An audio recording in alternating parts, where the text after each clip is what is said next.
What if I told you that one cruel dare in front of Chicago's elite would reveal a secret that had been buried for 20 years? That a billionaire's moment of arrogance would lead to the discovery of his own daughter? And that the woman he once loved, the one who shattered his heart, had been hiding in plain sight all along? Comment below where you're watching from, and hit subscribe because this story gets darker with every revelation.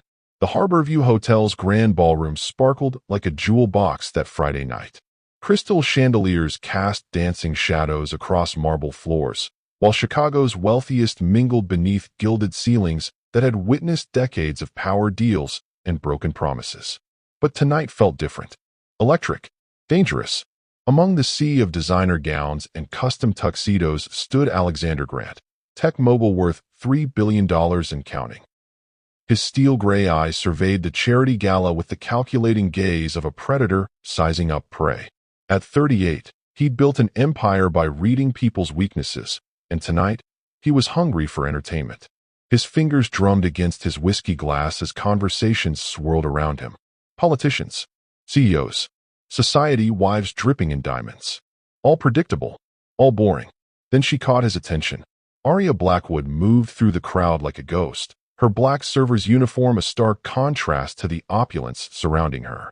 24 years old, exhausted dark circles under green eyes that held dreams she couldn't afford.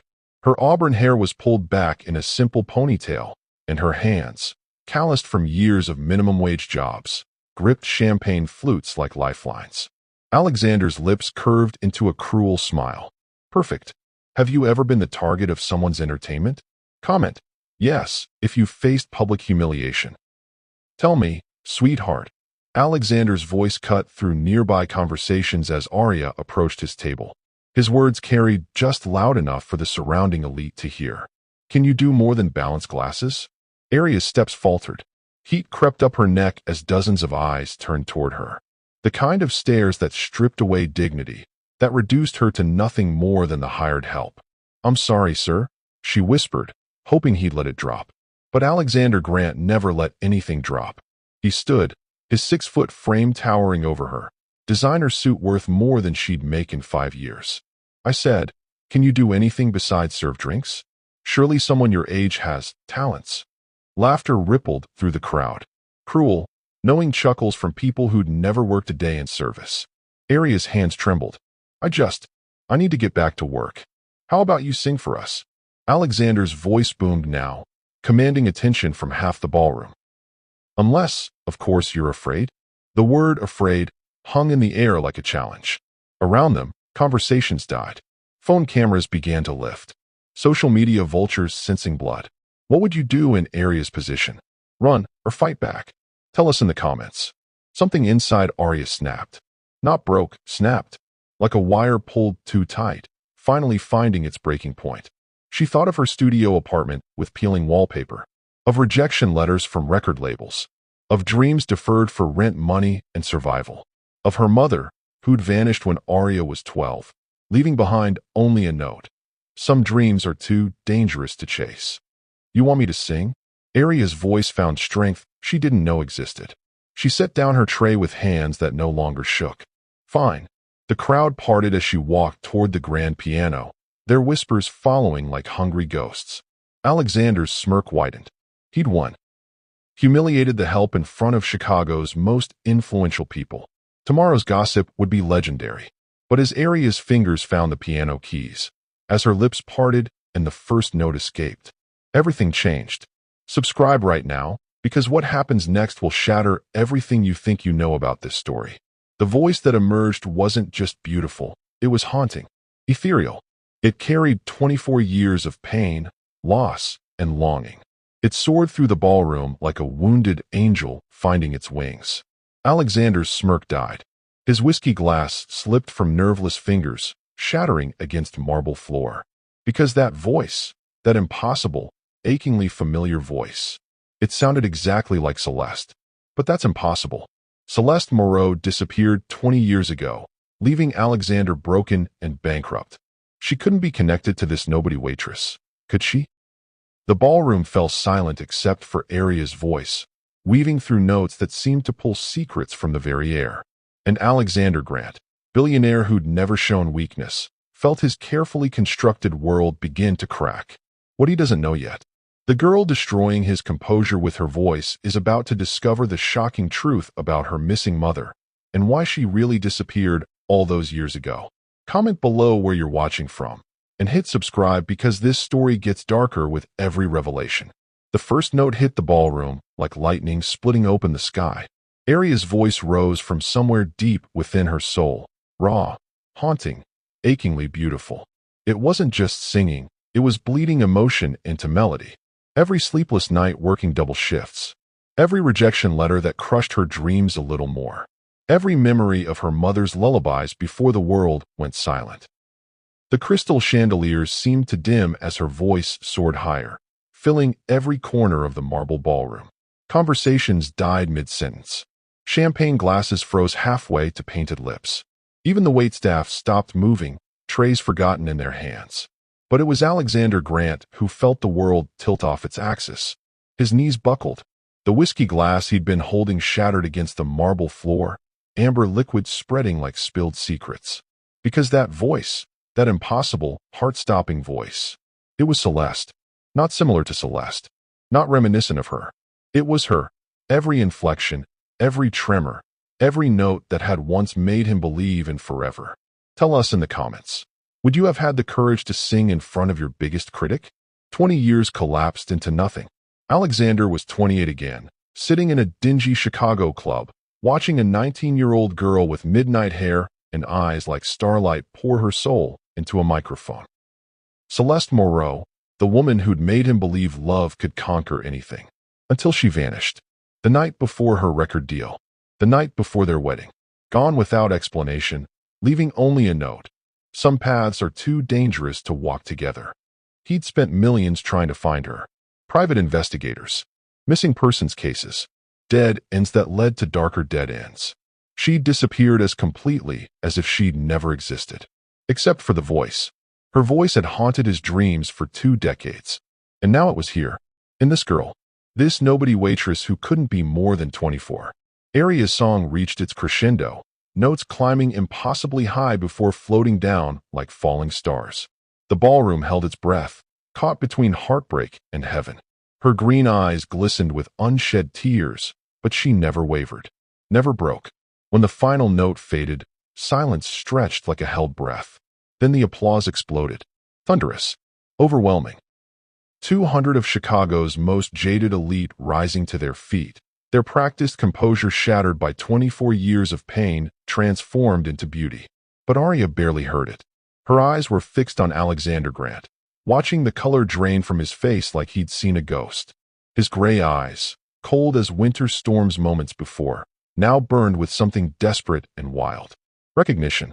He took a step toward her, his designer suit wrinkled, his perfect composure cracking like ice in spring. How? His voice came out broken. How do you know that song? What song could possibly connect them? The answer will shock you. Aria's breath caught. What do you mean? Midnight's Promise. The words fell from Alexander's lips like stones. That song was never released. Never recorded. The only person who ever sang it was. He stopped, his throat working like he couldn't force out the words. Was who? Aria whispered. But something cold was crawling up her spine. Because she did know that song. Had always known it. Had been humming it since childhood without understanding why. Her mother used to sing it. Late at night, when she thought Aria was sleeping. Before she disappeared forever. Alexander's eyes searched her face with the intensity of a man solving a puzzle that might destroy him. What's your last name? Blackwood, Aria managed. Your mother's name. The question hit like a physical blow. Why would you?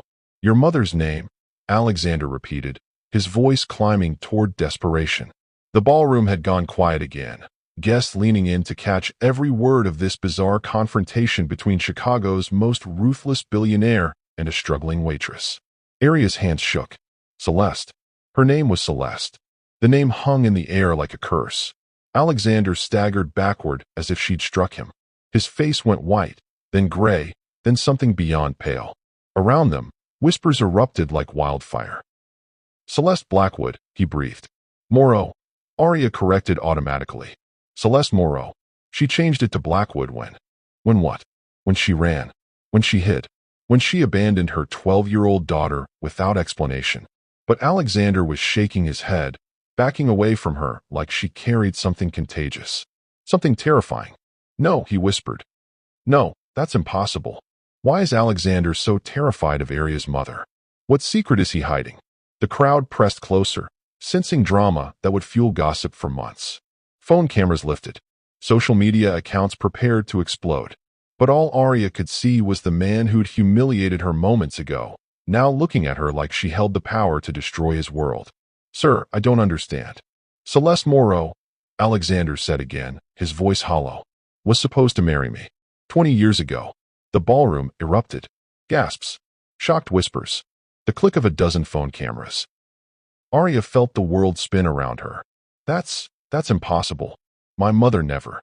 But the words died in her throat. Because her mother had never talked about Arya's father, had never explained why they lived in poverty when she possessed a voice that could have made them rich, had never said why she'd changed her name, why she'd hidden them both in small Indiana towns where dreams went to die. Alexander stepped closer, his eyes burning with 20 years of buried rage and desperate hope. "Tell me about your father, Arya." "I don't know who he is," she whispered. "My mother never told me." The admission fell like a bomb in the suddenly silent ballroom. Alexander's face cycled through emotions too complex to name: fury, heartbreak, hope, terror. "When were you born?" "December 15th, 2000. He did the math in his head, his lips moving silently. 9 months after Celeste vanished. 9 months after their broken engagement. When he looked at Arya again, his eyes held a truth that would shatter both their worlds. The truth about Arya's parentage is about to explode. But first, we need to know, what would you have done if you discovered your enemy might be your father? Tell us in the comments. The silence in the ballroom stretched like a tightrope ready to snap. Alexander Grant stared at Arya with the intensity of a man watching his past and future collide in real time. December 15th, 2000. 9 months after Celeste disappeared. 9 months after she'd shattered his heart and vanished into thin air. The math was brutal, undeniable. "You sound exactly like someone I once knew," Alexander said, his voice cutting through the whispers like a blade. Each word fell with the weight of 20 years of buried pain. "Someone who betrayed me." Arya's world tilted sideways. The applause still echoing in her ears felt like a lifetime ago. Now she stood in the eye of a storm she didn't understand, facing a man whose gray eyes held secrets that could destroy her. "I don't know what you're talking about," she whispered. But even as the words left her lips, memories flickered like broken film reels. Her mother's midnight tears. The way Celeste would stare out windows as if waiting for someone who never came. The boxes hidden in their attic marked Chicago 1999 to 2004 that Arya was forbidden to open. What would you do if someone you loved vanished without explanation? Tell us in the comments. Alexander stepped closer, his 6-foot frame casting shadows across her face. Up close, she could see the lines around his eyes, not from laughter, but from years of sleepless nights and calculated cruelty. Success built on the bones of broken dreams.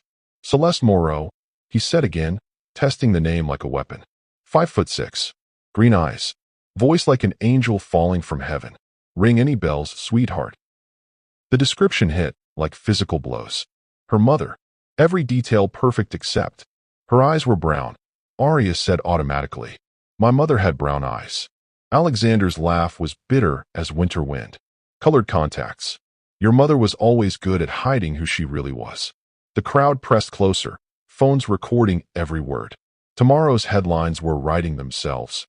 Billionaire confronts mystery waitress about missing fiancé. But Arya could barely breathe, let alone care about gossip. "Why are you doing this?" she demanded, finding strength in desperation. "You humiliate me, force me to sing, and now you're telling me fairy tales about my mother?" "Fairy tales." Alexander's voice climbed towards something dangerous. "Your mother was engaged to me, Arya. Engaged to marry me on June 15th, 2000. The date hit like ice water in her veins. Because she knew that date, had always known it. It was written in her mother's handwriting on a calendar page tucked inside Celeste's old jewelry box. The one thing she'd refused to sell no matter how desperate they became. June 15th, 2000. Circled in red ink. With a single word written underneath, Freedom. That's impossible, Arya breathed, but her voice lacked conviction. Alexander pulled out his phone, fingers flying across the screen. When he found what he was looking for, he turned it toward her. A photograph, 20 years old but crystal clear. A young Alexander Grant, hair darker, face softer, arm wrapped around a stunning woman with midnight black hair and eyes like emeralds. She wore a diamond ring that caught the camera flash like captured starlight. The woman was unmistakably her mother. Younger, happier, alive in ways Arya had never seen her. Chicago Tribune, March 2000, Alexander said, his voice hollow. Tech mogul Alexander Grant announces engagement to rising star Celeste Morrow. Arya's knees went weak. The ballroom spun around her like a carousel gone mad. No, she never. She would have told me. Would she? Alexander's gray eyes burned with 20 years of rage. The woman who abandoned her fiancé the night before their wedding? Who disappeared without a trace, leaving me to explain to 500 guests why the bride never showed. The betrayal runs deeper than anyone imagined. But what really happened that night? Memories crashed over Arya like tsunami waves. Her mother's nightmares. The way she flinched whenever someone mentioned marriage or Chicago. The mysterious monthly payments that kept them fed when Celeste could barely find work. Payments Arya had assumed came from distant relatives who cared. She was pregnant, Arya whispered, the truth cutting through her like broken glass. Alexander froze. What did you say? She was pregnant with me. That's why she left, isn't it? That's why she couldn't marry you. The ballroom erupted in fresh whispers. Cameras clicked like hungry insects. Social media exploded with speculation and half-truths.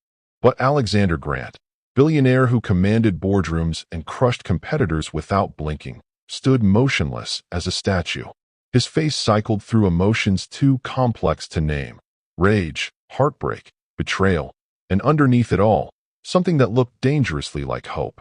She never told me, he said finally, his voice barely above a whisper.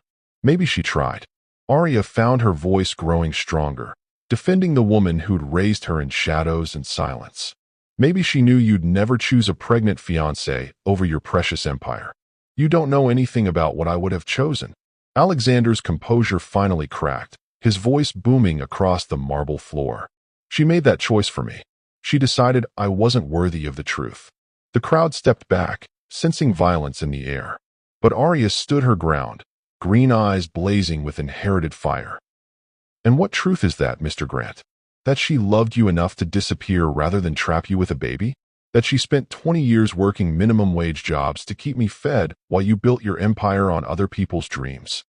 She had a record deal. Alexander roared. Capitol Records. 3 albums guaranteed. She threw it all away to hide from me. Maybe she threw it away to protect me. The words hung in the air between them like a bridge neither knew how to cross. Father and daughter, separated by 20 years of lies and misunderstandings, finally seeing each other clearly. Around them, the charity gala had transformed into something else entirely. A reckoning. A collision of past and present that would reshape both their futures. Alexander's phone buzzed. Then again, and again, text messages flooding in as the story broke across social media platforms. But he didn't look away from Arya's face. If you're really Celeste's daughter, he said quietly, dangerously, then you need to know the truth about why she really left. Arya's breath caught. What truth? Alexander's smile was sharp as winter wind. Your mother didn't just abandon me, sweetheart. She stole something. Something worth more than all my billions combined. The real reason Celeste disappeared is about to surface. And it's darker than either of them imagined. The ballroom held its collective breath as Alexander Grant prepared to detonate the bomb that would destroy everything Arya thought she knew about her mother and herself. What could Celeste have stolen that was worth more than billions? The answer will change everything. What did she steal? Arya's voice cut through the ballroom's electric silence. Alexander's gray eyes went dark as storm clouds.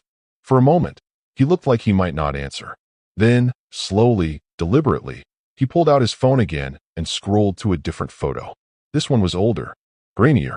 A newspaper clipping from the Chicago Business Journal, dated May 30th, 2000. Grant Technologies announces revolutionary AI algorithm, the headline read. Below it, A younger Alexander stood next to a computer screen displaying lines of code that looked like digital poetry. Project Prometheus, Alexander said, his voice hollow with old pain. 15 years of research. An AI algorithm that could predict market trends with 97% accuracy. I spent every penny I had developing it. Arya stared at the screen, not understanding. Software? You're talking about stolen software. Not just software. Alexander's laugh was bitter as burnt coffee. The foundation of everything I built. Every successful investment. Every billion-dollar merger. Every company I crushed or saved. It all started with Prometheus. The crowd pressed closer, sensing they were witnessing the unraveling of one of Chicago's most powerful men. But Arya could only focus on the anguish in Alexander's eyes. I trusted your mother with everything. He continued, each word cutting deeper. She was the only person outside my development team who knew about Prometheus. I wanted her to understand why I worked so many late nights. Why the wedding had to wait until after the IPO. What would you do if someone you trusted betrayed your life's work? Share your thoughts below. The pieces began falling into place like dominoes. The mysterious monthly payments that had kept Arya and her mother fed. Celeste's refusal to pursue her music career despite her incredible talent. The way she'd always seemed to be hiding from something bigger than just a broken heart. She didn't steal your code, Arya said quietly, but even she could hear the uncertainty in her voice. Didn't she? Alexander's phone buzzed with another photo. This one showed bank records. Transfer amounts that made Arya's head spin. 3 days after she disappeared, someone sold my algorithm to my biggest competitor. Quantum Dynamics paid $50 million for 15 years of my research. The ballroom erupted in fresh whispers. $50 million. More money than most of these wealthy guests would see in a lifetime. Enough to disappear forever. Enough to raise a daughter in comfort while pretending to struggle. But something didn't add up. If she had $50 million, Arya said, her voice growing stronger, why did we live in a trailer park? Why did she work 3 jobs just to keep us fed? Alexander's expression flickered. For just a moment, uncertainty cracked his mask of rage. Maybe she was better at hiding than I thought, he said, but doubt colored his words. Or maybe someone else stole your precious algorithm. The voice came from behind them. Clear, authoritative, cutting through the crowd noise like a knife through silk. Heads turned as a man in his 60s pushed through the gathering, his silver hair perfectly styled, his navy suit expensive but understated. Arya didn't recognize him, but Alexander's face went white. Marcus, Alexander breathed. What are you doing here? Marcus Sinclair smiled, but it didn't reach his eyes. The same thing as everyone else, Alexander. Enjoying the entertainment. His gaze shifted to Arya. Though I must say, this particular performance is far more revealing than I expected. Who is Marcus Sinclair, and why does his presence terrify Alexander? The answer will shock you. You have no right to be here, Alexander said, his voice tight with barely controlled fury. Don't I? Marcus pulled out his own phone, scrolling to a document that made Alexander step backward as if struck. Quantum Dynamics. Board of Directors. Marcus Sinclair, Chairman and CEO. The crowd gasped. Arya felt the world tilt again, but this time in a different direction. Marcus Sinclair wasn't just a random guest.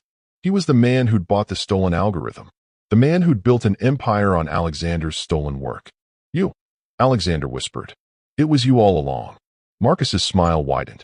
Such a brilliant young man, yet so naive. Did you really think your little songbird was clever enough to steal military-grade encryption? Celeste was many things, but a cyber criminal wasn't one of them. Arya's blood ran cold. What are you saying? I'm saying your mother was innocent, my dear. Marcus turned to her with grandfatherly warmth that felt absolutely terrifying. She discovered my theft quite by accident. Found emails on Alexander's laptop that proved I'd been copying his research for months. The ballroom fell silent except for the sharp intake of Arya's breath. That's impossible, Alexander said, but his voice lacked conviction. Is it? Marcus pulled up another document. Email timestamps. File transfers. A digital trail that painted a picture 20 years in the making. Your head of security was very well paid, Alexander. As was your lead programmer. As was your entire IT department. Alexander's knees buckled. He grabbed the edge of a nearby table for support as 20 years of certainty crumbled around him. Celeste tried to warn you. Marcus continued conversationally. Called you 17 times the night before your wedding. But you were too busy with your bachelor party to answer, weren't you? The truth about that night is more devastating than anyone imagined. Arya watched Alexander's face cycle through emotions. Rage, heartbreak, understanding, and finally, crushing guilt.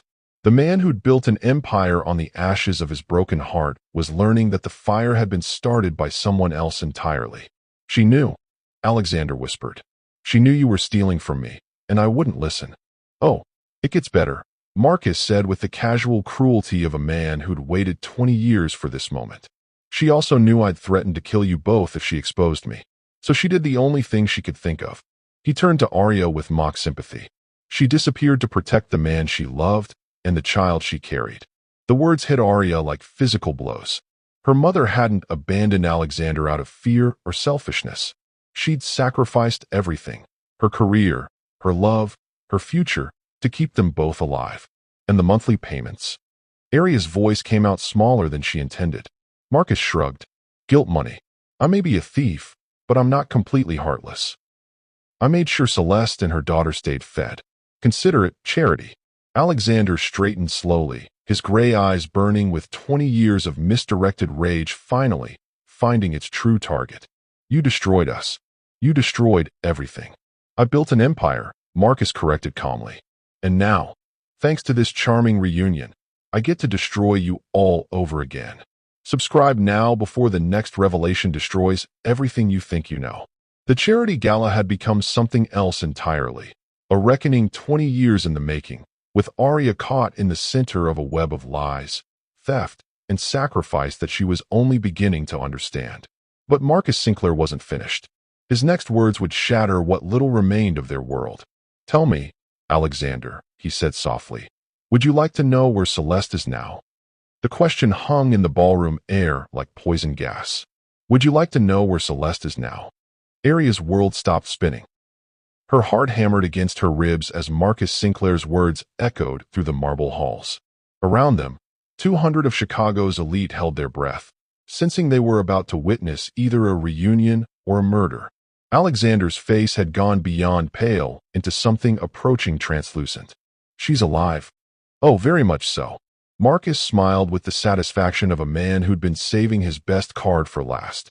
Though I suspect she wouldn't want either of you to know that. Arya found her voice first. Where is she? Marcus studied her with the calculating gaze of a predator sizing up prey. That depends. How badly do you want to know? Don't play games, Alexander snarled, some of his old fire returning. If Celeste is alive, if she's been alive this whole time while I thought, his voice broke. Tell me where she is. She's been closer than you think, Marcus said, clearly enjoying every second of their anguish. In fact, she's been watching tonight's little performance with great interest. The ballroom erupted in fresh whispers. Cameras swiveled, guests craned their necks, searching faces in the crowd. Was Celeste Moreau here? Had she been watching this confrontation unfold? But Arya's blood was turning to ice for a different reason. Because Marcus's words carried an undertone she recognized. The same cold calculation her mother had used when teaching her to disappear into crowds, to blend into backgrounds, to become invisible when danger approached. Skills a normal single mother shouldn't have needed to teach her daughter. Have you ever faced an impossible choice between safety and truth? Share your story below. ***. You're lying, Arya said, but her voice lacked conviction. Am I? Marcus pulled out his phone, thumb hovering over a contact. One phone call, and you can hear her voice. See her face. Learn why she spent 20 years letting you both think she was gone forever. Alexander took a step forward, his hands clenched into fists. What do you want? Marcus's smile widened. Now that's the right question. You see, Alexander, your little reunion has created something of a problem for me. 20 years ago, I paid good money to make sure certain truths stayed buried. But tonight, in front of 200 witnesses and countless social media cameras, those truths are crawling back to the surface. The crowd pressed closer, sensing the climax approaching. Phone cameras recorded every word, every expression, every tremor of emotion crossing their faces. So here's what we're going to do. Marcus continued with the casual confidence of a man used to controlling others. I'm going to make you an offer. Both of you. He turned to Arya first.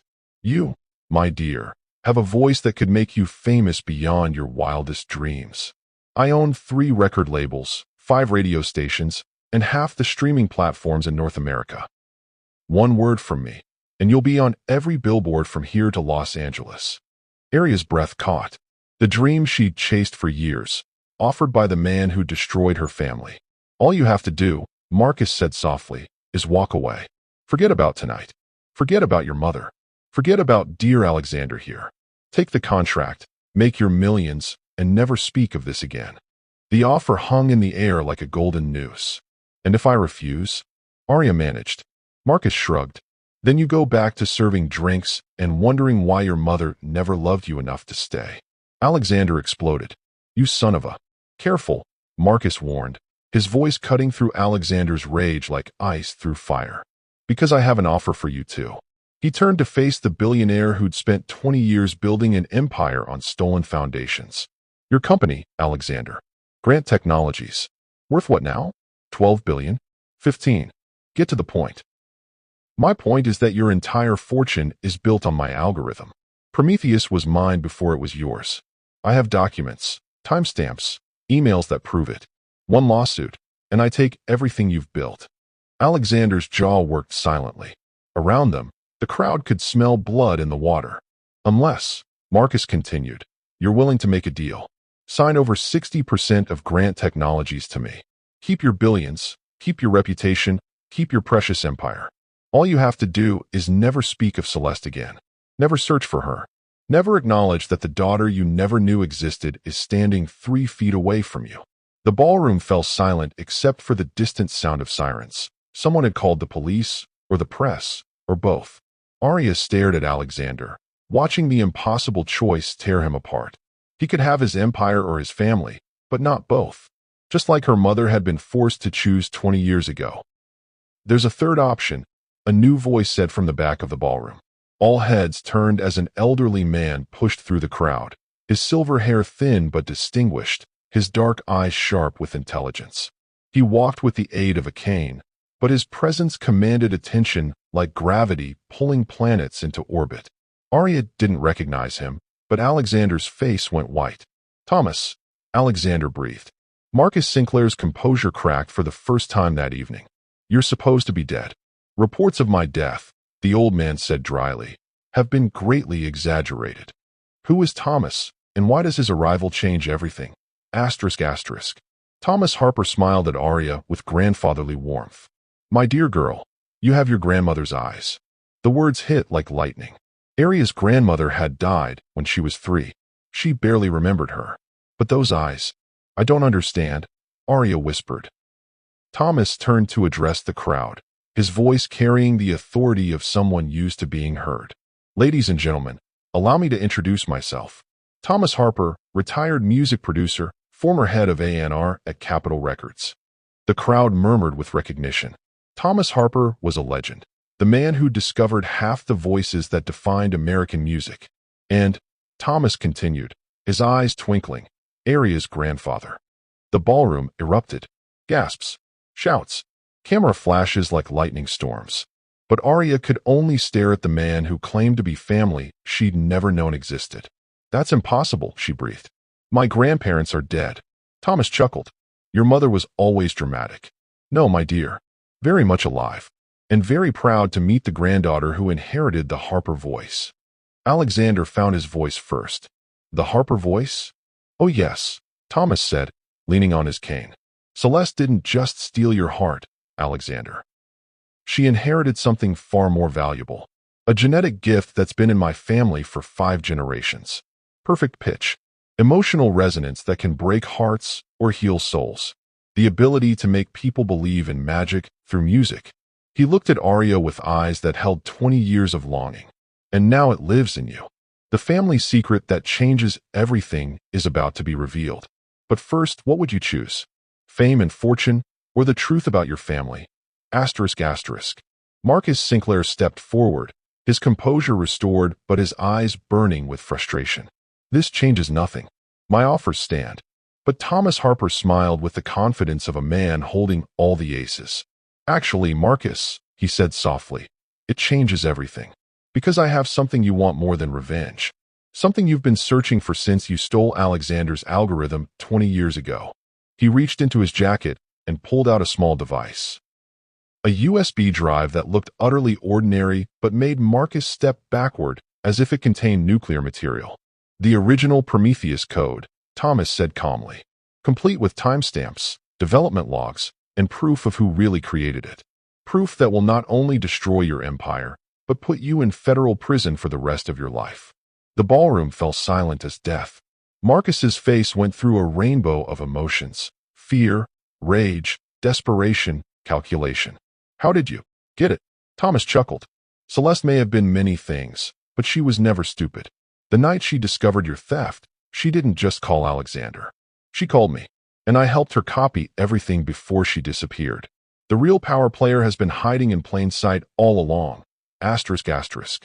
Arya looked around the ballroom, at Alexander, whose empire hung in the balance, at Marcus, whose stolen fortune was crumbling, at Thomas, the grandfather she'd never known existed. And finally, she understood. This wasn't just about stolen code or broken hearts or family secrets. This was about power, and for the first time in her life, she held it. "I want to see my mother," she said, her voice carrying across the marble floor with crystalline clarity. "Now." Thomas Harper smiled. "I was hoping you'd say that." As whispers spread through the crowd like wildfire, an older woman stepped out from behind a marble pillar where she'd been watching the entire confrontation unfold. She had auburn hair touched with silver, green eyes that sparkled with unshed tears, and a face that time had treated gently despite 20 years of hiding. Celeste Moreau, alive, beautiful, and finally ready to stop running. "Hello, baby," she said softly. "I've missed you so much." "Hello, baby. I've missed you so much." The words hit Arya like a physical blow. 20 years of grief, rage, and desperate longing crashed over her as she stared at the woman who'd given her life and then abandoned it. Celeste Moreau stood 3 feet away, close enough to touch, close enough to embrace, close enough to destroy with a single question. "Why?" "You're alive." Arya's voice came out broken, hollow. "You've been alive this entire time." Around them, the ballroom had gone silent as a tomb.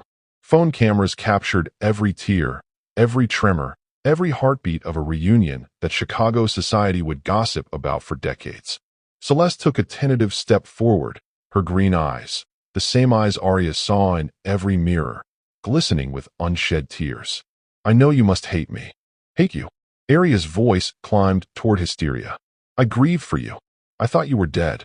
The words echoed off marble walls like gunshots. Guests stepped back, sensing violence in the air. Alexander watched from beside them, his face cycling through emotions too complex to name. The woman he'd loved, the woman he'd blamed, the woman he'd spent 20 years trying to forget, standing alive and beautiful in a ballroom full of witnesses. "Why?" The word tore from Arya's throat. "Why did you let me think you were gone?" Celeste's composure cracked. Tears spilled down her cheeks as 20 years of buried pain surfaced. "Because I was protecting you. Both of you." "From what?" Alexander demanded, finding his voice at last. Before Celeste could answer, Marcus Sinclair stepped forward with a predator's smile. "From me, of course. Though I must say, Celeste, hiding in plain sight was brilliant. A catering company owner? How deliciously ordinary. Comment shocked if you didn't see this coming." The revelation hit like lightning. Arya's mind raced, connecting dots she'd never seen. The mysterious payments that kept them fed. Her mother's refusal to pursue music despite her talent. The way Celeste always knew which events to avoid, which parties were too dangerous. "You've been watching us," Arya breathed. Celeste nodded, fresh tears streaming. "Every school play, every talent show. I catered your high school graduation, baby. I was there when you won the county singing competition. I've never missed a moment that mattered." The confession shattered what remained of Arya's composure. Her mother hadn't abandoned her. She'd been stalking her own life, loving from the shadows, protecting from a distance. But why hide? Alexander's voice was raw with 20 years of misdirected pain. "Why let us both think?" "Because Marcus threatened to kill you." Celeste exploded, her careful control finally breaking. The night I discovered his theft, he cornered me in your office. Said if I exposed him, you'd die in a car accident. Very tragic. Very believable.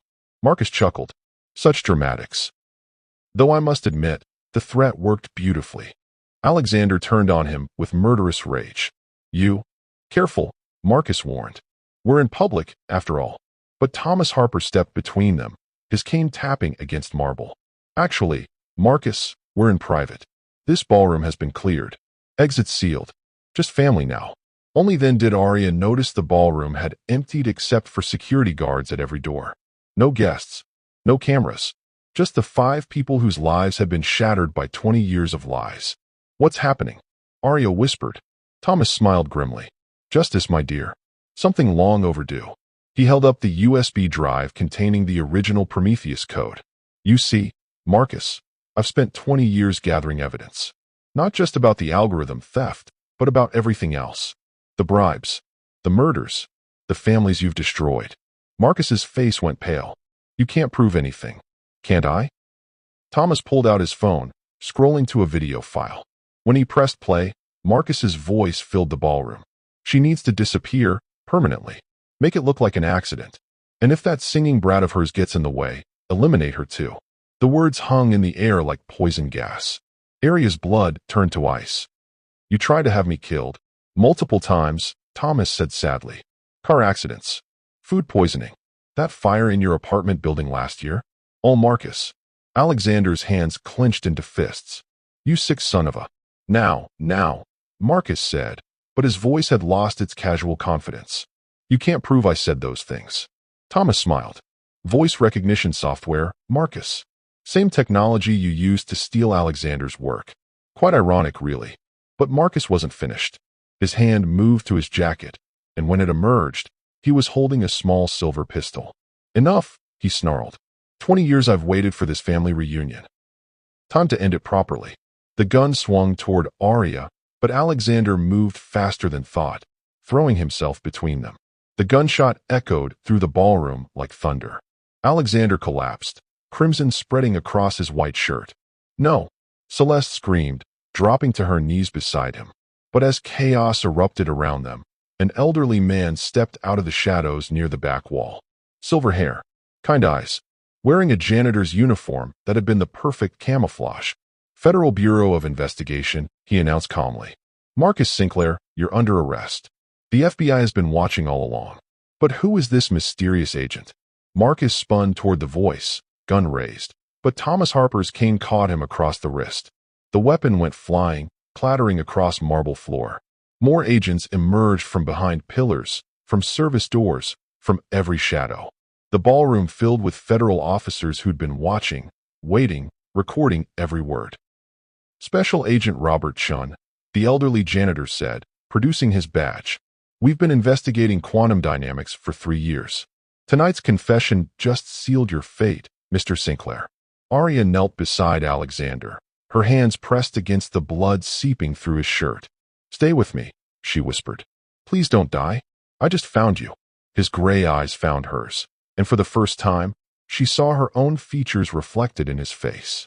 The stubborn jaw, the determined eyes, the way pain made them both fight harder instead of surrender. I'm sorry, he managed. About your mother.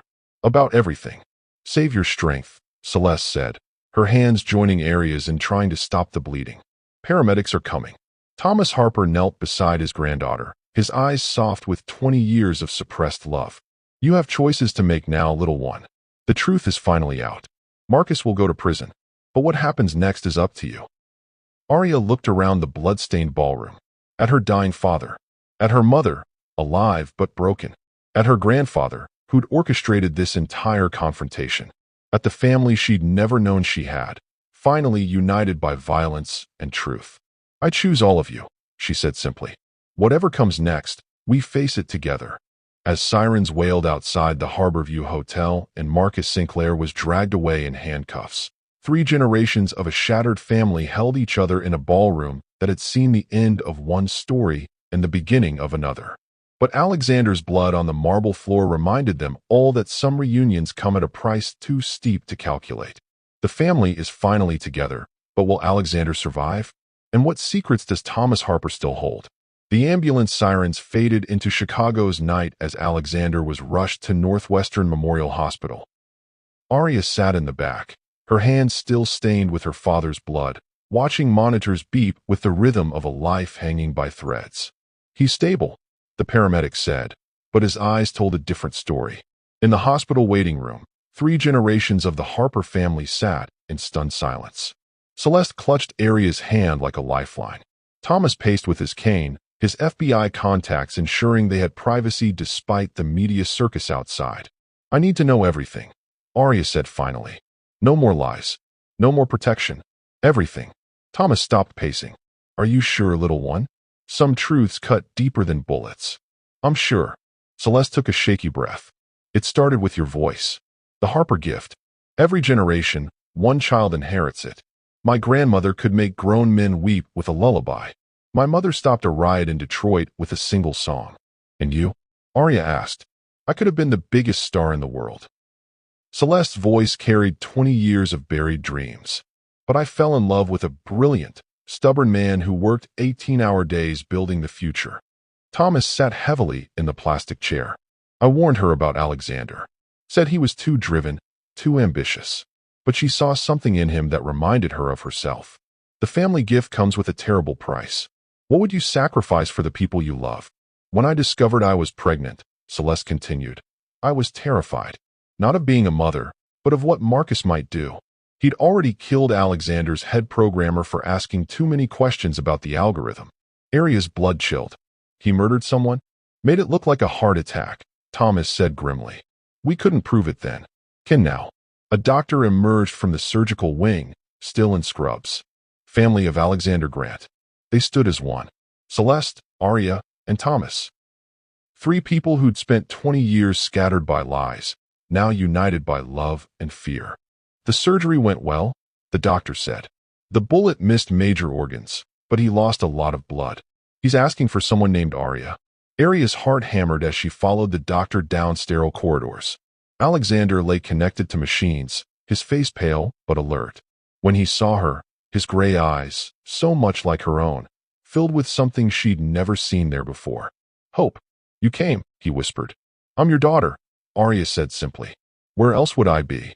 Alexander's hand found hers, and for the first time in 24 years, father and daughter touched without anger, without lies, without the weight of Marcus Sinclair's manipulations between them. "I have so much to make up for," he said. Aria squeezed his hand. "We have time. Only subscribers get the full truth about what happened next. Don't miss it." But outside Alexander's hospital room, Thomas Harper was making phone calls that would change everything. The FBI had Marcus Sinclair in custody, but 20 years of stolen empire couldn't be dismantled overnight. And somewhere in Chicago's shadows, Marcus still had allies who weren't ready to let their fortune disappear without a fight. 3 days later, Alexander was strong enough to hear the whole truth. Aria sat beside his hospital bed, while Celeste stood by the window, 20 years of secrets finally ready to spill into the light. Thomas had gone to deal with the FBI, leaving the 3 of them alone for the first time since that night at the Harborview. "Tell me about the pregnancy," Alexander said, his voice still weak but determined.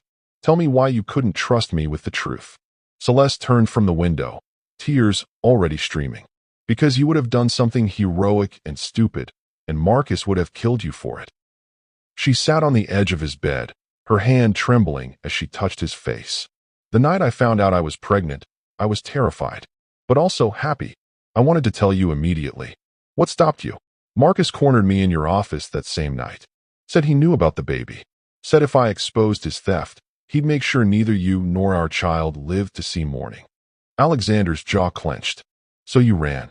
"I disappeared," Celeste corrected. "There's a difference. Running implies you're being chased.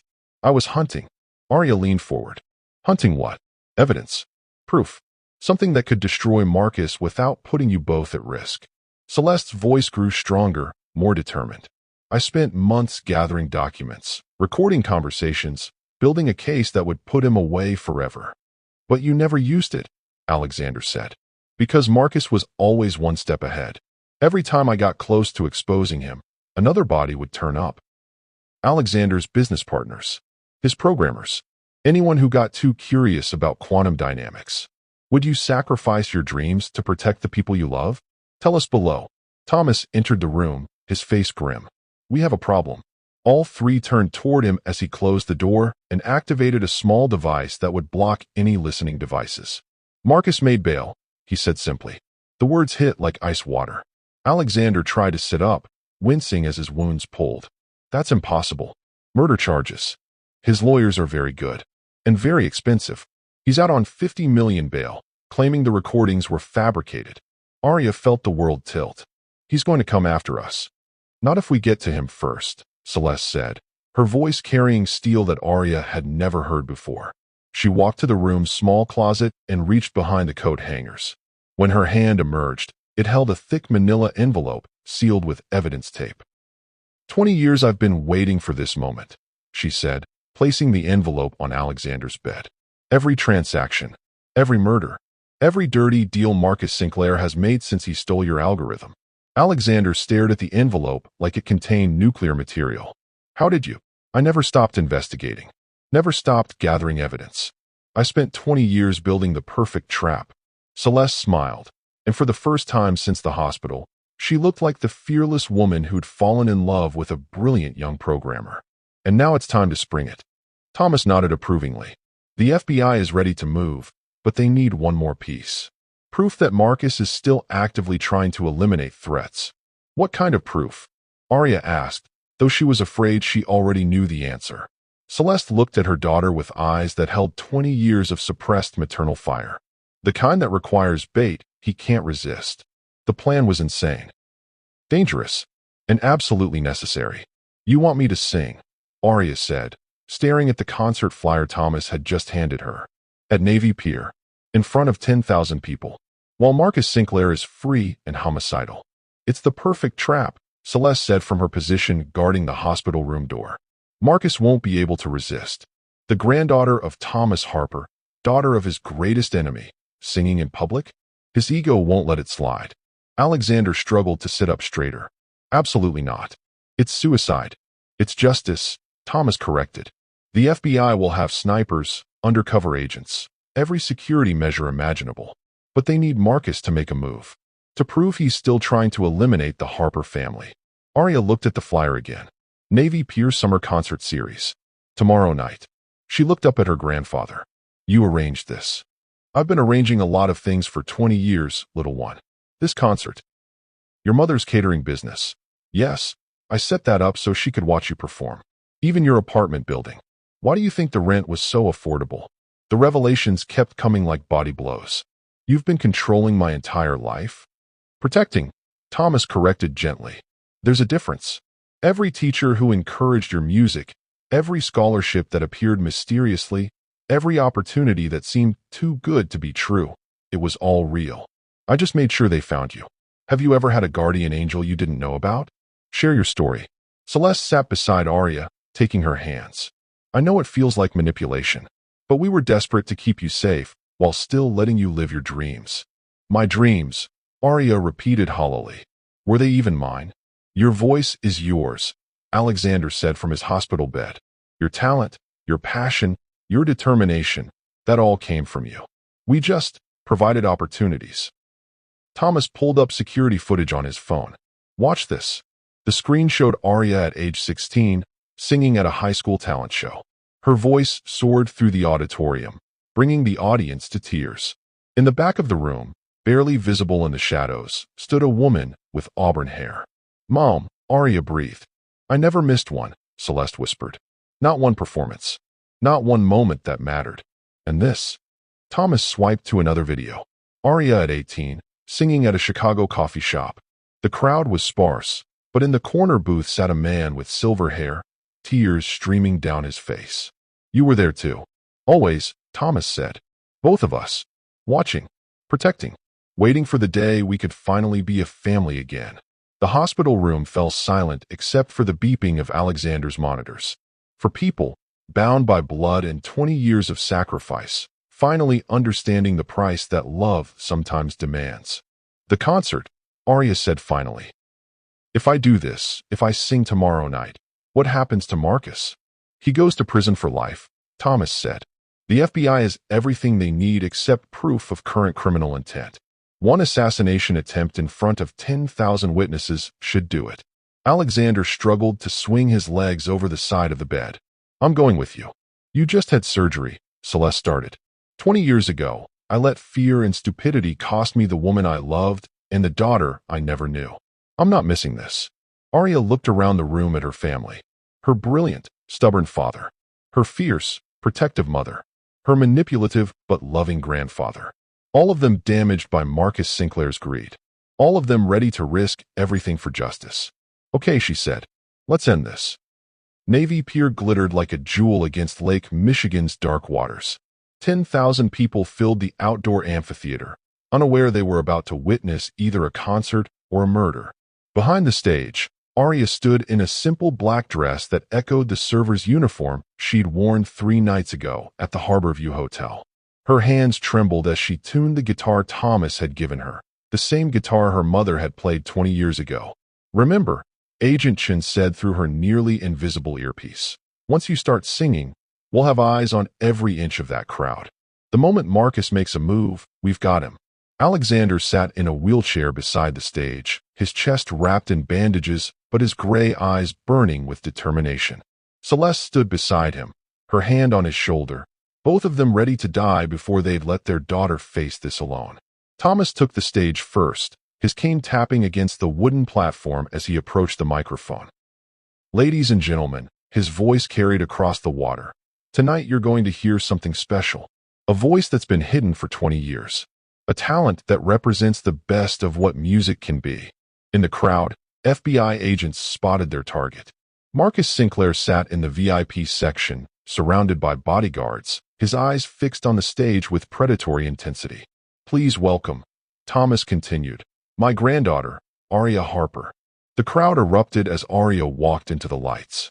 Her green eyes swept the audience until they found Marcus, sitting like a spider in his web, waiting for her to make herself vulnerable. She began with Midnight's Promise, the song that had started it all. Her voice rose over Lake Michigan like a prayer, carrying 20 years of pain, loss, and hope. In the VIP section, Marcus leaned forward, his hand moving toward his jacket.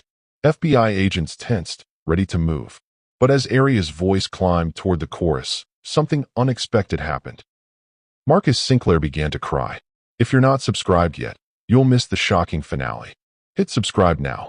Not tears of rage or frustration, but the kind of deep, soul-wrenching sobs that come from 20 years of buried guilt finally surfacing. He stood slowly, his bodyguards confused as their boss walked toward the stage like a man in a trance. Stop, he called out, his voice carrying over the music. Please, just stop. Arya's voice faltered. The crowd murmured, confused. Marcus climbed onto the stage, unarmed, broken, looking every one of his 70 years. I'm sorry, he said into the microphone, his voice echoing across 10,000 people. God help me, I'm so sorry. Agent Chin's voice crackled in Arya's earpiece. This isn't the plan. Get out of there. But Arya stood her ground, studying the man who destroyed her family. Up close, without his mask of corporate confidence, Marcus Sinclair looked like what he truly was. A scared, lonely old man who'd spent decades running from the consequences of a single moment of greed. Why? She asked simply. Marcus collapsed into a chair someone had brought onto the stage. Because I was weak. Because I was brilliant, but not brilliant enough. Because Alexander had everything I wanted. The talent, the vision, the beautiful woman who loved him despite his flaws. The crowd had gone silent, sensing they were witnessing something more profound than a concert. I didn't mean for it to go this far, Marcus continued. The theft, the threats, the murders, it started as simple jealousy and became a monster I couldn't control. Alexander's voice carried from beside the stage. You destroyed us. I destroyed myself, Marcus replied. Look at me. 70 years old, billions of dollars, and not a single person in the world who loves me.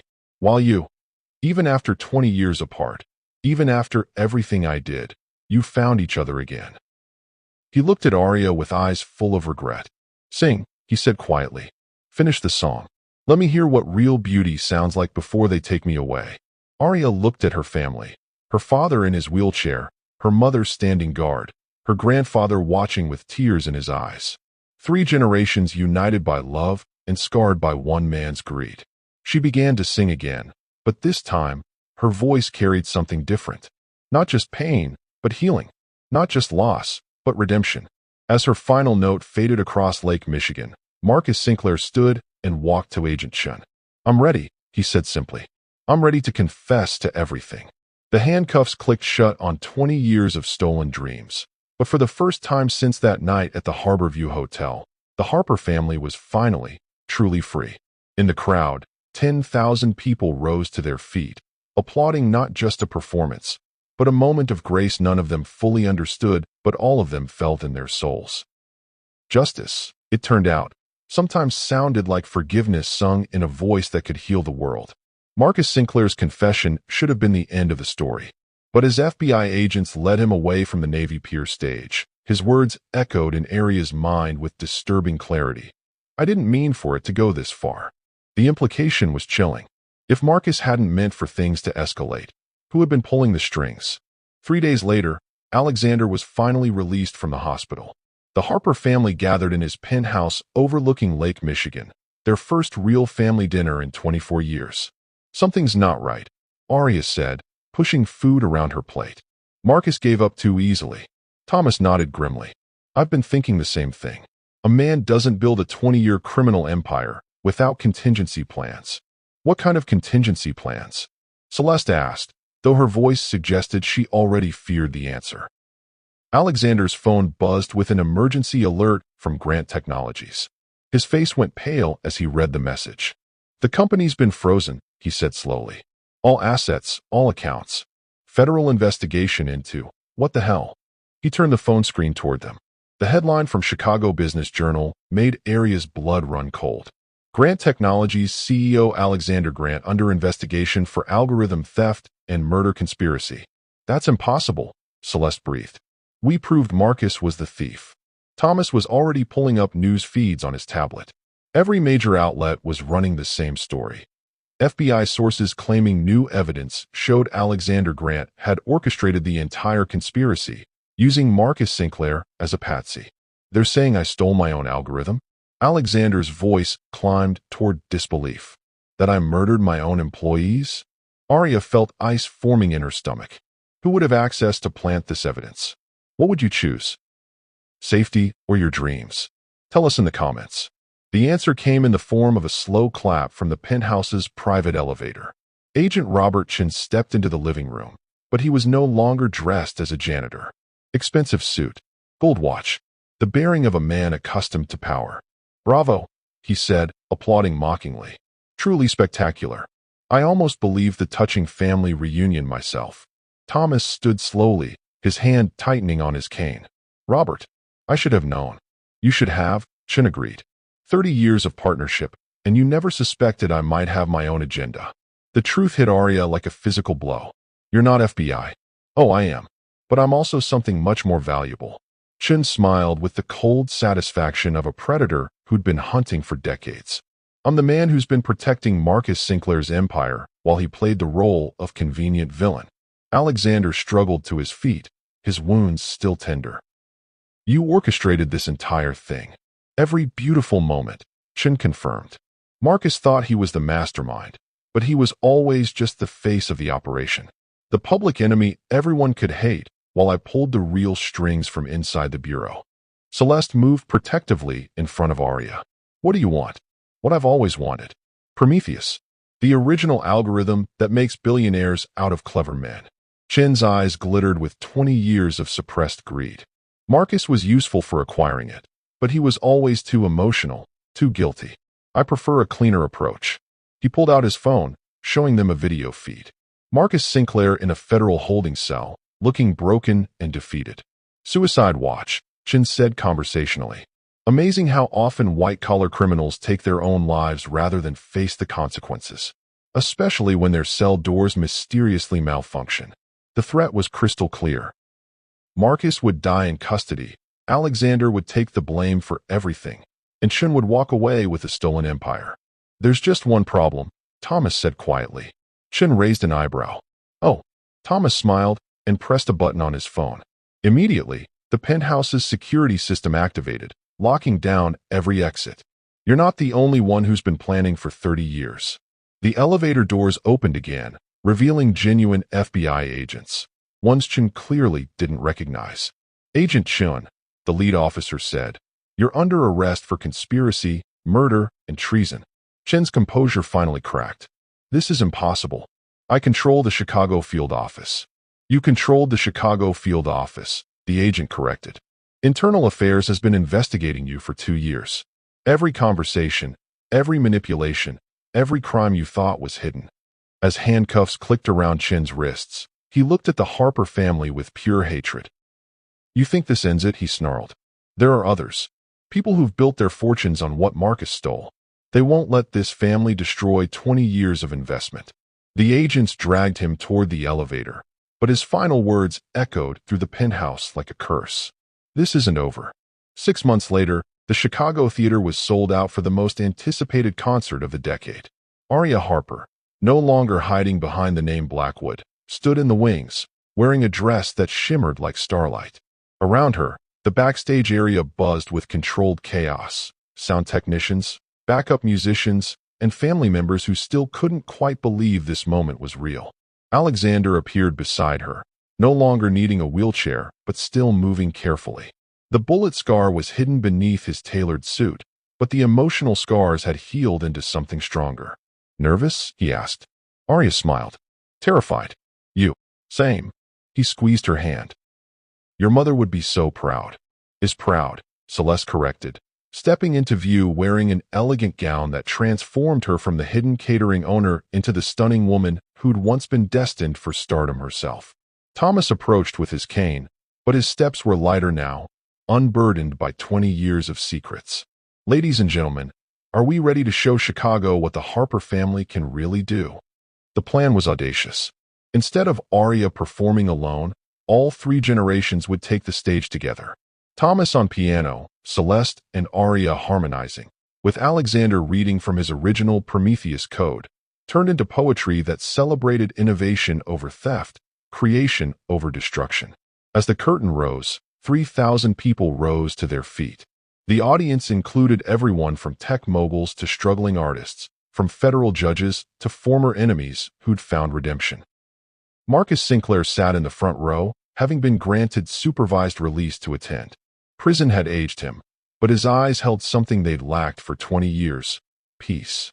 Chun was conspicuously absent, serving life without parole in a federal facility designed for corrupt law enforcement. Aria stepped to the microphone, her voice carrying clearly through the historic theater. "This song is called Midnight's Promise," she began. "It's about the promises we make in darkness, and the light that comes when we finally keep them." The first notes filled the theater like liquid gold. Thomas's piano provided the foundation, Celeste's voice added layers of emotion, and Aria's soaring melody tied everything together into something transcendent. But it was Alexander's words, woven between the verses, that brought the audience to tears. Lines of code became lines of connection. Algorithms became rhythms of the heart. What we stole in darkness, we return in light. As the song reached its crescendo, something magical happened. The theater began to sing along. 3,000 voices joining the Harper family in a moment of collective healing that transcended entertainment and became communion. This family found each other against impossible odds. Subscribe for more stories of love conquering all. If you're still not subscribing, comment why. What's holding you back from joining our community? When the final note faded, the standing ovation lasted for 7 minutes. But the real victory wasn't the applause. It was the sight of 4 people who'd been broken by lies and greed, now whole again through truth and music. In the front row, Marcus Sinclair wiped tears from his eyes and applauded with genuine joy for the family he'd tried to destroy. On stage, Thomas Harper looked at his granddaughter and saw the future of music itself.